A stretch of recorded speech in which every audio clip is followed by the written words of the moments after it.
the man is coming, you like him sha, but it's not like you love him, but it's okay, he loves you, he's showing it. Do you think it's like can just go ahead that with time the love will come? Hey guys, and welcome back to my YouTube channel, the Ada Ezekwelu channel, the Ada Sugar, Ada Pipirimpe, Ada Diorama. Yes, you know the vibe. So guys, welcome back to my YouTube channel. If this is your first time, you're welcome, and if you're a returning subscriber, thank you so much for tuning in once again. So if you are new here, let me just introduce myself. My name is Ada Ezekwelu, and today I have with me my mom, my beautiful mommy. Like, this is my mommy. So, mommy, introduce yourself. Hello, I'm viewers. I'm Mrs. Ezekwelu. That's small. Yes, I don't know, we look alike, but at this point, I don't know if you can see the resemblance, but on a regular day, we look alike. So this is my pretty mom here, and today from the topic, I'm sure you can guess what we're going to be talking about today. We're going to be talking about 10 things you should know before you get married. So my mom has been married for 24 years now. Yes. My mom has been married for 24 years now, so I believe to an extent she has a lot of experience on marriage. So she's going to be telling from her point of view. This video is actually about her, but you know, this is my channel, grab that kind of thing. So guys, just stay tuned and let's get straight into the video.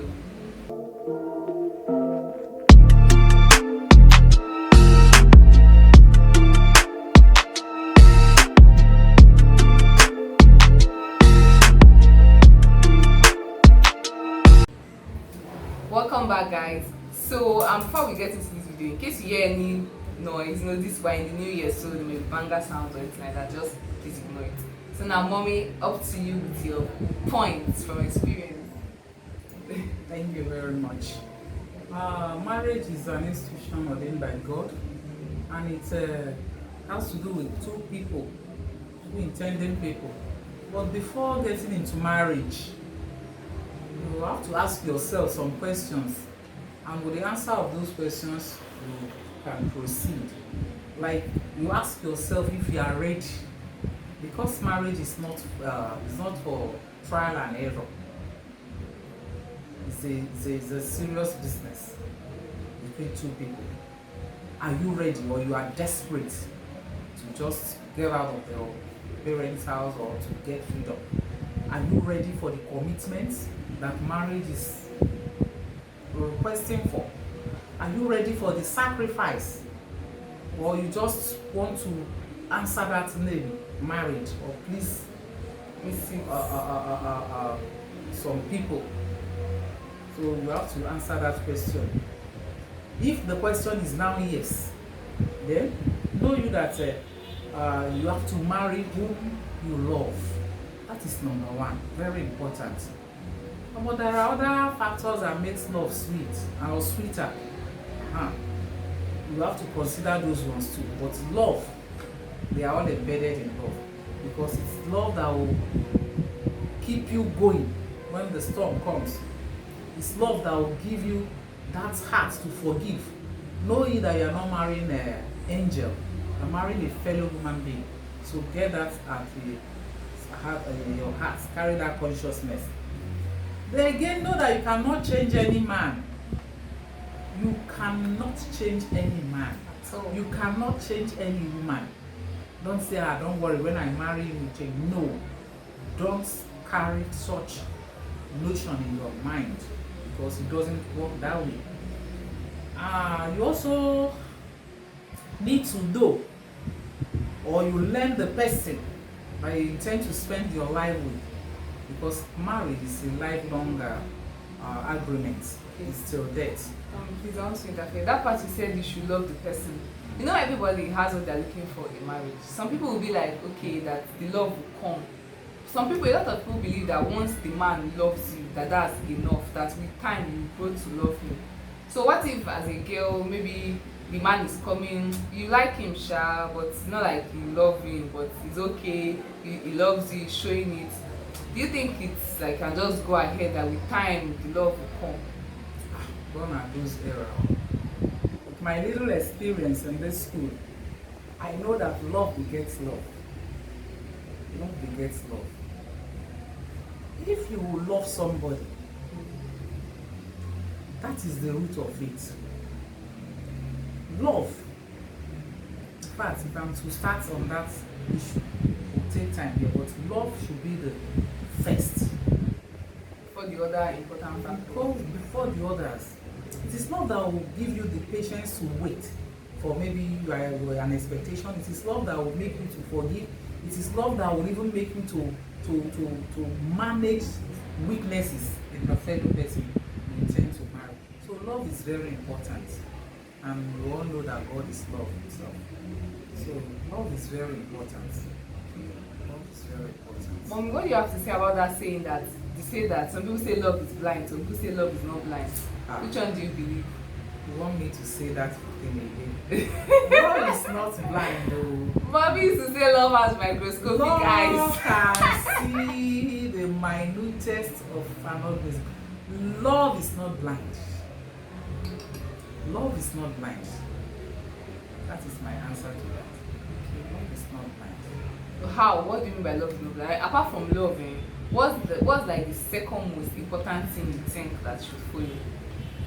Is it finances, a person's character, family? What's this like thing that I think is the second most important thing after love? Because some people, a lot of people marry people they don't love, but it still works out fine for them. So what do you think like the second most important thing? It still goes back to that point of what exactly do you want in the marriage? Why are you entering the marriage? Why are you entering the marriage? Are you entering for money? If it's for money, what's love? It doesn't concern you. You get there, so far the money is coming. But love is important. Love can with love. I'm not saying that you should go to marry somebody who is lazy, idle, with bad character, which is why you should learn that person, learn the family background, learn him. In learning him or her, I mean, what are his interests, what are his likes, what are his dislikes, what are his values. Is he somebody that is a dictator? Is he somebody that believes in Does he cherish family?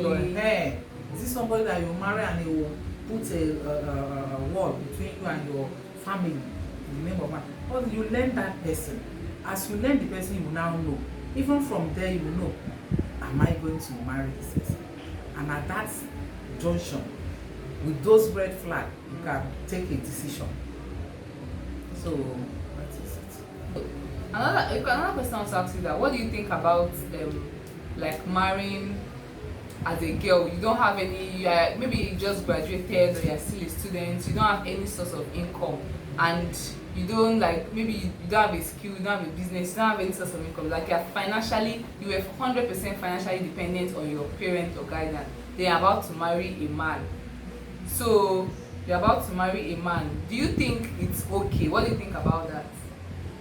It depends on the mutual agreements, but I personally I don't advocate that. Because as a partner, let me use that word partner, intending couple. Yeah. You don't need to be a liability. No matter how small, you should contribute to the marriage. That makes the love rosier. Do you get it now? And that you are a student does not mean you cannot get married, but you have to think, what level am I? It's not easy. Combining schooling and marriage, honestly speaking, is not easy. It now depends. Do you have the power to back it up? Do you have the muscle to withstand the heat? Because the academic alone is stress. Marriage has its own responsibility. Would you be able to balance? Then they're talking of financial support. It depends on the prospects on brand now. For the fact that the person is in school, you have a hope that by the time he or she is out of school, will be doing something. But without plan and hoping to do nothing, that is inviting poverty. And by the time it's certain, the love will sour. So at least a student still has prospects. Yes. So you don't see it as such a No. Okay. But some people now that are dependent, some people claim that their husbands say they should not work. Like they say my husband said to take care of everything. What do you I know in this modern day people are doing 21st century woman, no, I have to be independent. But there are still some people that from the bottom of their heart they just want to be a woman of leisure. Like what video I saw, they just want to stay and enjoy their life, be a proper oracle. So, and it works for some people. Some people, maybe they saw it worked for their mom. They're like, okay, my father was a full-time provider, so that's what I want to do. What do you say about such? And the husband is very well to do. That era is outdated. That era is outdated. That's why I say, no matter how small whatever you are doing, do something. Don't sit down. It's not even healthy for you. Do something. Do something. No matter. Cannot be the era of Oriaku has gone. I don't advocate to that. I don't advocate to that. Anything can happen in the marriage. The tide can turn around. So you have to be a hard-working person. You don't need to buy to that. I can take care. I can take. Yes, you may be able to take care, but no, I don't buy. For your own peace of mind. Yes. Yes. Okay, and that question I want to ask you is, in a case where you know, at the initial stage before a couple gets married, everything will be like, oh, I love you, I love you. So in a situation where maybe you know, we're in Nigeria now, and the woman start giving birth and she's having girls, and then she start getting pressure from maybe from herself. She wants a boy, but she start getting pressure from her husband family, like that type of thing. No, before she gets married to the man, she asks the man, okay, what if she can't give you a boy, and the man start doing hey, not type of indirect. What do you think should be done in that type of situation? It's an answer need to be grounded very well, because but that is ignorance in a display. We all know the science of this gender issue. It's not the woman's fault. But you know, most people don't care. They'll say she doesn't have a boy in her body. It's ignorance. It's ignorance. In this era, even women, they excel. In this era, it's ignorance. But it's natural for the woman to want the two genders. Yes. It's natural for the male as well. But in Nigeria, in Africa in particular, they want the other gender more and more. But to me, because if you have 4 boys, no one will complain. Once you have 4 girls, say God go do am, man. God go do am. No that kind of thing. It's ignorance. So and well, as a human being, is the nature is there to want to have what we don't have. It's just natural. But what would a couple in marriage that don't have children, what do you now want them to do? This thing is not human making. Science has tried to help it, but it's not 100% achieved yet. Okay. They wait on God. Okay.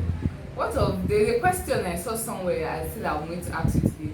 So in a case where a couple, they are both working, they are doing fine, then the woman gets maybe the couple, they both work in Lagos, they live together, they are happy. Then the woman gets a job that pays, let's say her husband earns 100,000 every month, and she earns, let me say, 50,000 every month. Then she gets a job in another country, free visa, free accommodation, free everything, a very good job. And if you convert it to naira, it's like 500k per month. And the woman says this has been the opportunity she has been praying for. Will you advise her to travel abroad and leave the husband in Nigeria? Let's say they have 2 kids that are maybe 5 and 7 years. Agreement is what will sort that out now. Agreement between the two couples is something they have to sit down, weigh the alternatives, weigh the benefits, weigh the disadvantages, then they choose one. It's a matter of choice now. Generally on the table, anybody will choose go. Is it not for greener pasture? But what about the children? Is she going with the children, or she's leaving the children? She has to go alone first. And under whose care? The husband. And she will be there, and her mind will not be settled. But if it was the husband, what is the purpose of the family? But if it was the husband that got the job, she will be happy for him and she will encourage him to go. Because when the man gets there, he will settle and have it in mind to bring the family. But the woman too can settle and have it in mind. It depends on the mutual agreement now. So it's not a one-person decision. They have to agree. That's my advice. Because the marriage is between them, and the benefit of that job is for them. Okay.